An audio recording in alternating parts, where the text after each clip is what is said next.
Number one is absolute zero temperature. The lowest possible temperature an object can go down, or the lowest possible achievable temperature is called absolute zero temperature, and it is temperature of minus 273 degrees centigrade, which is also called 0 Kelvin. 0 Kelvin exactly is minus 273.13 degrees centigrade. But for up to 3 significant figure, what we use is minus 273 degrees centigrade, and we ignore these parts. Okay, so this is our absolute temperature, that the lowest possible temperature. There is a law of thermodynamics that at 0 Kelvin, that is minus 273 degrees centigrade, all type of molecular motion ceases to zero. So we can say that the lowest possible temperature that an object can achieve is called absolute zero temperature. Okay. Next is the Avogadro constant. So do you know what is the Avogadro constant? 6.02. Good.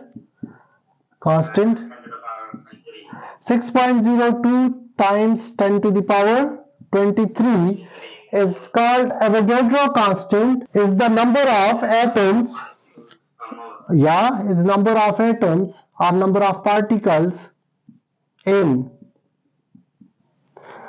12 gram of a special isotope of carbon called C6. Number of atom in 12 gram of C6, C12 atomic mass, the carbon which has atomic mass of C12 is called Avogadro constant. It is also called the number of, you can also define as Avogadro constant as the number of particles or molecules or atoms in 1 mole of a material. Okay. How else can be defined as the number of atoms in 1 mole of material. Number of atom, by atom we mean atoms, molecules or particles. Okay, so number of atom, molecules or particles in 1 mole of material, which is always same for all the material, is 6.02 times 10 to the power 23 particle is called Avogadro constant. Okay. The third one is molar mass. So the mass of 1 mole of material. Okay. For example, the mass of 1 mole of C12 is 12 gram. Okay. And if you have Avogadro number of particles of a material, the mass of those particles will be molar mass. Okay. So 6.023 times 10 to the power 23 atoms of molecule will have, atoms of carbon C6, C12 will have 12 gram of 12 gram mass, that will be its molar mass,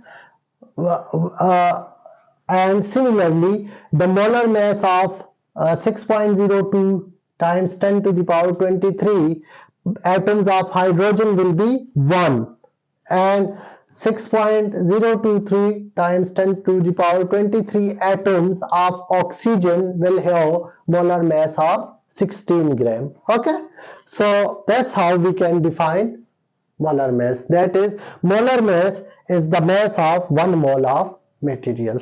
Okay, number of moles, and also we are given the volume, and we need to find the total number of molecules. So for total number of molecules we don't even need the volume, because the total number of molecules, Avogadro number and number of moles are associated by formula. The total number of molecules is equal to number of moles multiplied by Avogadro number. Where does this come from? Number of mole is equal to total number of molecules divided by Avogadro number.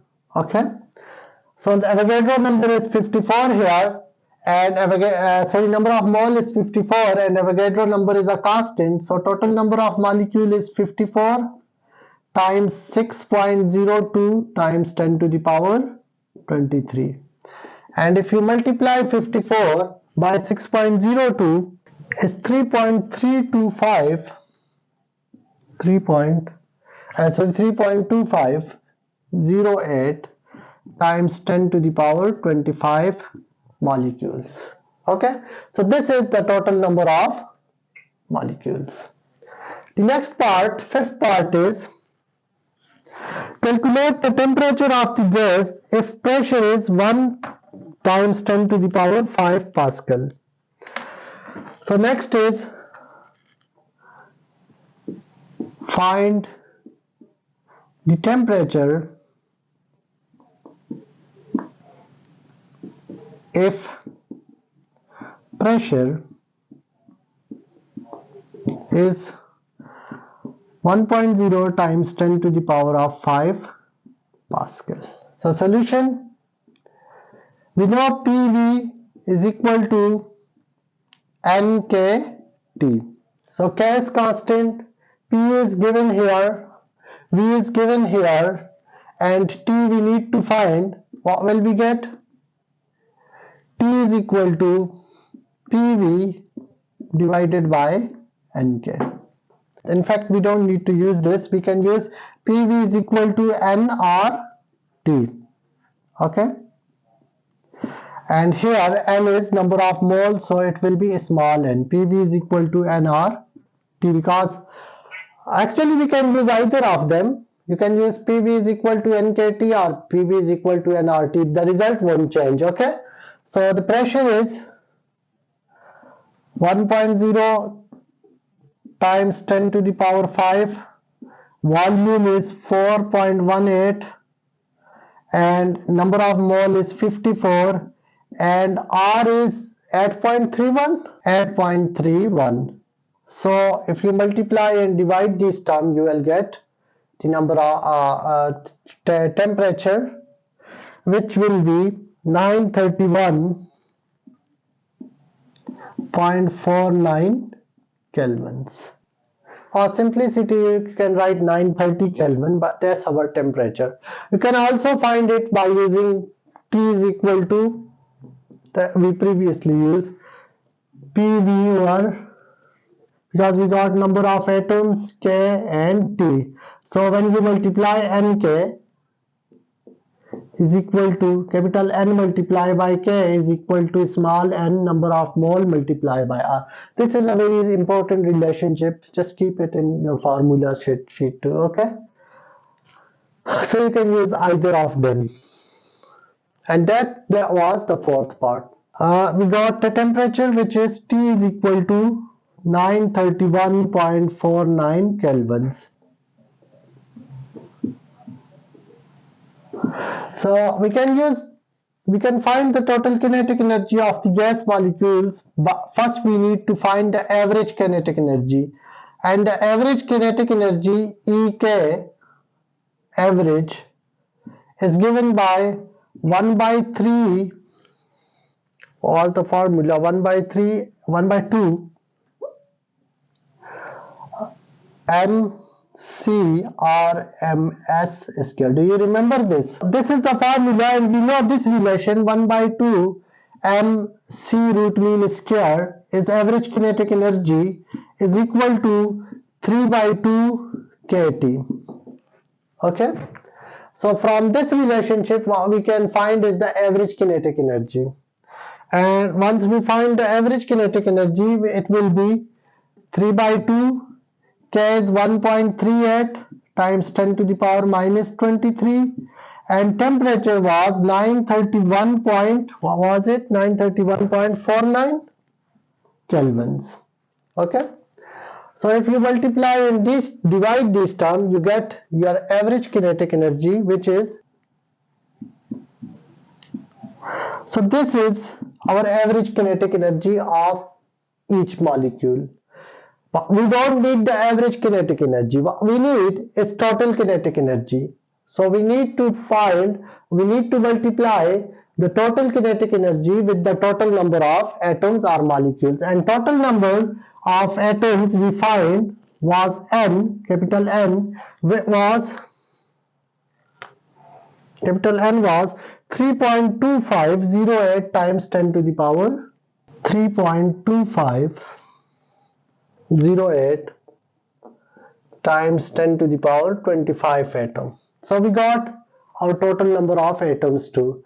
So total kinetic energy EK total is equal to number of atoms multiplied by average kinetic energy.